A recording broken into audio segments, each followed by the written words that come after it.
to the camera. Say hi, guys. Say hi, hello. Say hi, guys. Ano? Scott, 2-1 lead na, pero alam naman natin, Dearman, mahaba pang series to, pero for you personally, gaano kalaking bagay yung Game 3 na panalo nila? Big win sa amin ngayon.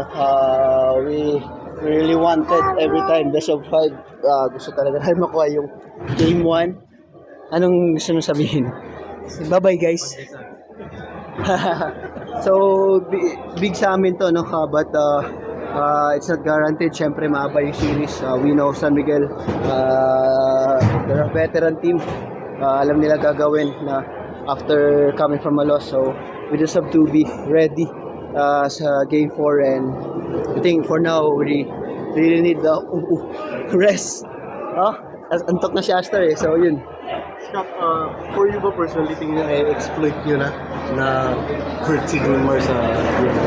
Well, as much as possible, no, di naman natin gusto yung may nasaktan na player, but sa amin, as much as makuha namin yung advantage na hindi healthy si Junmar, we'll take it and depende kung anong magiging game plan namin, but still, kahit hindi healthy si Junmar, it's very tough, no? Pag nakatanggap pa rin siya sa ilalim. So, hi guys, a lot of respect pa rin sa kanya.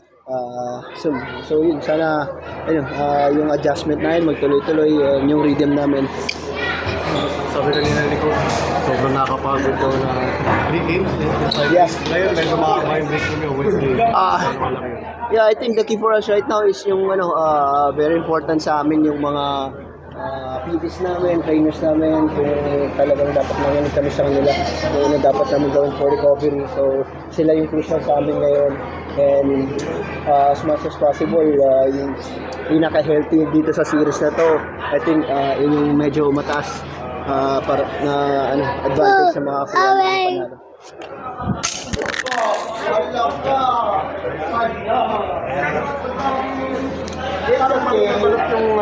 Sorry. Ilang? Sorry.